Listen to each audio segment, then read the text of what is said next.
Hello and welcome to my review of Evangelion 3.0 You Cannot Redo. This movie was released I think last year 2012 in Japan, only in theaters, and it was recently released on Blu-Ray in April, on the 25th of April this year. So I got the chance to view it, and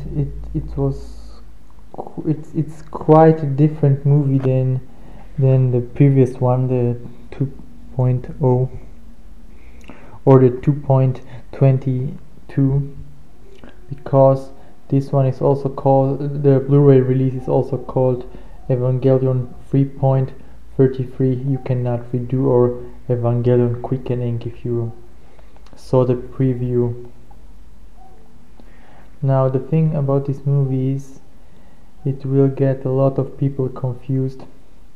I know, because it got me pretty much confused, and I know the whole Evangelion background, but this movie, if you don't come prepared for it, you will be left with a lot of unanswered questions, and I strongly recommend you give it a second view, because most probably you will get lost a little bit, especially at the third act. Basically, I would divide this movie in 3 acts. There is act number 1, act number 2, and act number 3. Act number 1 is where the movie starts. It starts in space with Asuka. She's, as far as I can recall, she's trying somehow to recapture Shinji. Shinji is still captured in the core of his Evangelion unit 0.1, I think it's called, or Evangelion 01, and basically he floats in orbit in this big cross. He's trapped inside a iron cross or something, and Asuka comes with her Evangelion and tries to recapture him, but an artificial angel appears, and well, there are some problems with it, and Asuka tries to kill it, but not without the help of Shinji and Mari. Mari is also appears in this movie, but she has kinda more supporting role, not a big role. She only appears here and there, and she is not so much relevant to the story. Well, alright, so Shinji gets captured by Asuka. She brings him back to Earth, where he learns that 14 years have passed. So basically this movie picks up 14 years after the first one, and in these 14 years you don't get to know what happened so much, because no one talks to Shinji, or no one wants to tell him what the hell is going on. Not even Misato. Everyone is now 14 years older except Shinji and Asuka and Rei, because apparently piloting the Eva will get you younger, or not younger, you won't age. You will always remain at your current age. Don't ask me why. Ask the creator Hideaki Anno for this, because I think he pulled it out of his ass, just try to explain how Shinji still looks the same after 14 years, I guess. But well, anyway, so he gets back. Then Shinji learns that Nerve is now the enemy, and Misato has now this big flying ship. Where the hell did she get this ship from? I was like that. And the ship is basically called Wunder. Wunder means miracle in German. So she has this ship, and it's basically the spinal cord of Shinji's Evangelion unit 01. So to make things more confusing, if this is the spinal cord of the Evangelion unit, then where the hell was Shinji trapped into? I didn't get that fact. Anyway, another character appears. She's called, I think, Sakura, and Sakura is actually the daughter of Toji. Toji is Shinji's classmate. I think Shinji wounded him pretty severely in the second movie when Toji was piloting his unit, his Evangelion unit, and he went rogue and tried to kill him, and I think he severely wounded him. But so this is his daughter, Sakura, and she has also a very minor role. She's only there for just a few moments, and then we never see her. At least at the end of the movie, she isn't relevant so much to the story, I guess. Well, so Misato has this flying ship. She flies around. Then suddenly Rei comes with her Evangelion and crashes into the ship, and she basically rescues Shinji from Misato, because apparently Shinji caused, in the previous movie, he caused the third near impact, and this means a lot of the Earth got destroyed, and pretty much everyone is dead now. And after 14 years, Misato and her crew, they kind of went rogue, and now they are not even part of Nerf anymore. They are a new organization called, I kind of forgot how they are now called. I have to look that one back. So they are now against Nerf, and so Rei comes in with her Evangelion, crashes into the ship,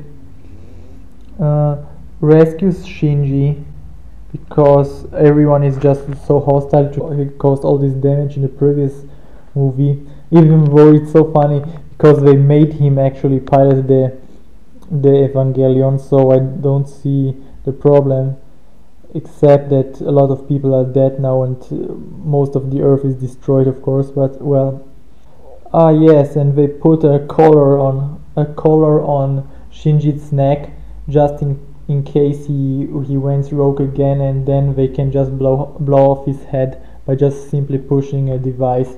And this device, Misato has this device, but as Shinji escapes with Rei, she doesn't destroy him, so she doesn't push the button to decapitate Shinji, so she lets him actually get away, even though she really hates him in this movie. I don't know why. It's not so well explained, well, except maybe that he nearly caused third impact. Back with Rei, she flies him back in her Evangelion to the Geo front, or to the former Nerf HQ. So arriving at the Nerf headquarters, Gendo Ikari tells Shinji that he has to pilot the Evangelion Unit 13 together with another pilot, and this other pilot is Kaworu. Kaworu is also the guy who descended from the moon in the previous movie, and he impaled Shinji's Evangelion Unit 01 with the spear of Longius, I think.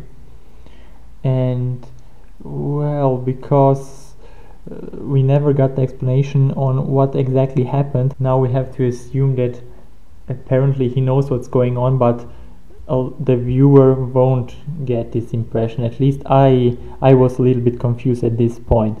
So anyway, now all that Shinji does is he's walking around the destroyed Nerf headquarters, and he tries to communicate with Kaoru, and he gets to know him better, and they actually play piano together, and they synchronize. They try to synchronize because in order to pilot the Evangelion Unit 13, it has two seats, two entry plugs, and you need to be in sync with the other pilot. So that's why they talk, and Shinji gets to know what happened to the Earth and who actually Rei is. And now the big spoiler comes, or it's not such a big spoiler for people who know Evangelion. The thing with Rei is she is actually a clone of Shinji's mother. So Shinji's mother is called Yui. How is it called? Yui Ikaru or Yui Ikar, or something like that. And now she died before Shinji grows up, and she was part of this text subject. And Shinji learns about this because he plays this board game with one of Gendo's subordinates. I forgot his name, but he's this old dude, and he explains to him that basically his mother died several years ago, and her spirit somehow got ported into the core of Evangelion Unit 01. That's also the reason why when Shinji is in danger, the unit will go berserk and take over control and tries to protect him. So, and Rei basically is a clone of his mother. And after he finds that out, Shinji kinda goes into mental meltdown, and he loses consciousness, and next time he wakes up, Kaoru comes to him and explains to him that Shinji caused the apocalypse upon the earth by nearly destroying it in the previous movie by causing this third impact or near third impact. And in order to undo this event, that's where this name comes from, you cannot redo, is they have to go down into Terminal Dogma and remove two spears. And the one spear is called the Spear of Longius, and another one is called the Spear of Cassius. I think this is new to this movie. In the previous movie there was only the Spear of Longius. So this spear actually can penetrate AT fields, and it can also kill gods. So you can kill pretty much every Evangelion with it, no matter the size or AT field. Anyway, Kaoru takes his collar. It's like he takes Shinji's burden from his neck and puts it on him. Well, we'll find later on why he did this. So he takes his collar, and then he takes him out and shows him the destroyed world, and also explains to him that Shinji caused all this disaster, and that it was necessary in order for the people who bear the fruit of Lilith.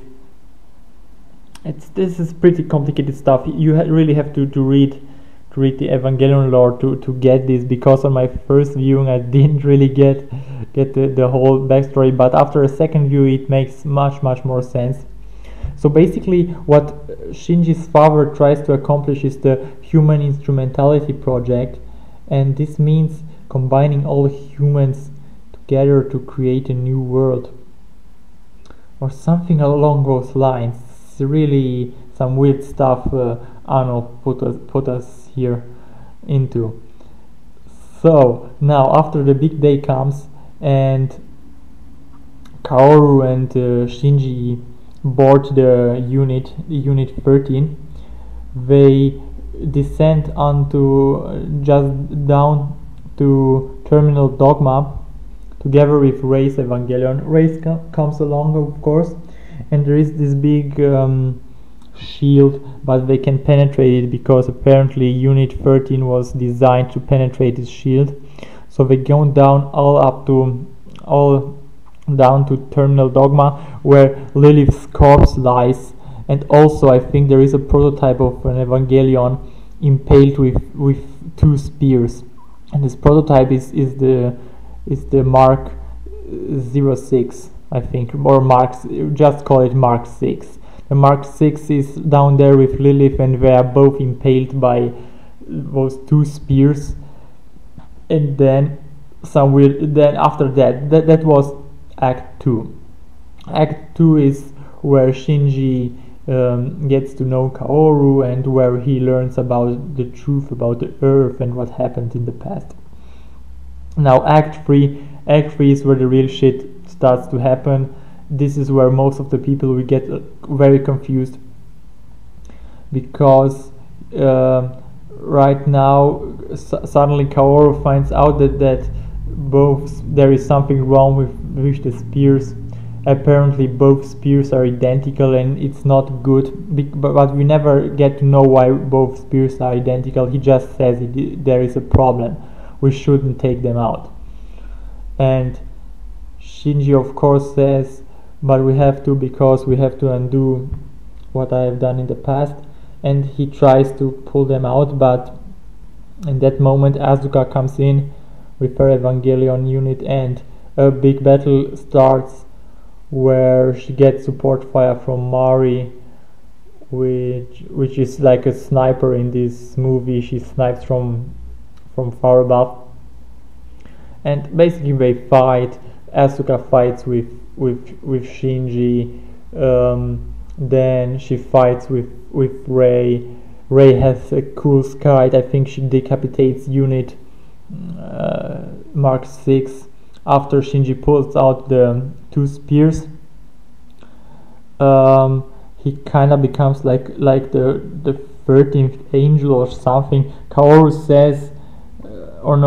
reveals that he's the first angel, and now after Shinji pulled out the 2 spears, he became the 13th angel, and basically instead of undoing all the stuff, the 4th impact starts to commence, and the doors of Gulf open up above them, and it's just a cool moment in the movie. Just the 13th angel just ascends to the sky with both spears, and then the twist happens. Out of the blue, Kaoru decides that he has to stop it, and he impales both spears into himself, killing himself, because, as I told you, the Longinus spear has the ability to kill gods or to penetrate AT fields. And as he ascended to the sky, he pulls out the black moon. The black moon is actually also called the egg of Lilith. The egg of Lilith is underneath the geofront, and there's also the white moon. The white moon, for people who know the series, is the egg of Adam. It caused the first impact the white moon fell into the place where the Antarctic is nowadays, and back they tried to manipulate it, and it caused the very first impact. That's why also Misato's father got killed. Yes, but back to our movie. Kaoru impales himself and kills himself, and also he blows up his head. He makes his collar destroy. He sets his collar. As I told you, Kaoru took the collar from Shinji's neck and put it onto his neck, and he commits suicide. He blows his head off.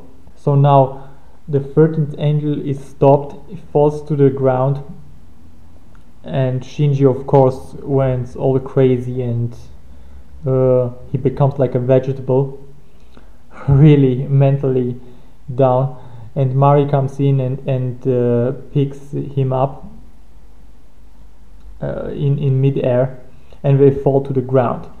So that's it. It's nearly about the end. The entry plug with Shinji falls to the earth back, and Asuka opens his plug and talks to him, but Shinji is like in this vegetable state. He won't even talk, he won't even walk, and Asuka slaps him around. Then Rei comes, and we all meet up in this big desert, in this big red desert, and they go away. We see them in the horizon and they go away, and this is basically how the movie ends. Did I like the movie? Did I not like the movie? To be quite honest, I enjoyed it to some degree. I found it pretty interesting most of the time, but it's somehow a step back from the second movie. I don't know. The second movie had a better flow of things. It had better action and better flow. Did I dislike this movie? No. It's very good. It has a lot of background information, and it has a lot of emotional characters this time around. Problem is, most of the preview or the preview we got in the second movie is not the same like this movie. This movie is completely different. They rewrote this movie completely different, and this might piss some people off and also some confusing stuff. But if you're an Evangelion fan and give it a second viewing, trust me, on a second viewing you will understand the things much easier than on your first viewing. Production values are very high. Animations is very fluid and very great. Music score is very good. Overall, a very good movie. Definitely one to watch this year. I strongly recommend it. As I said, not to everyone, because some of you mostly enjoy action probably, and this is not really an action anime. This is more like a philosophical psychological anime with action elements and some fan service, even though the fan service was really not that great. I think there is a nude scene, but it's nothing special. And yes, this is a very good movie. I strongly recommend it. Give it a second viewing.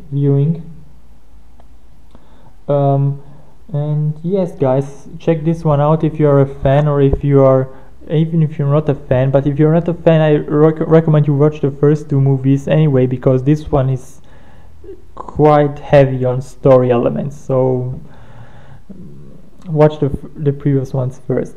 Okay, guys, I hope you enjoyed my review, and see you next time. Bye bye.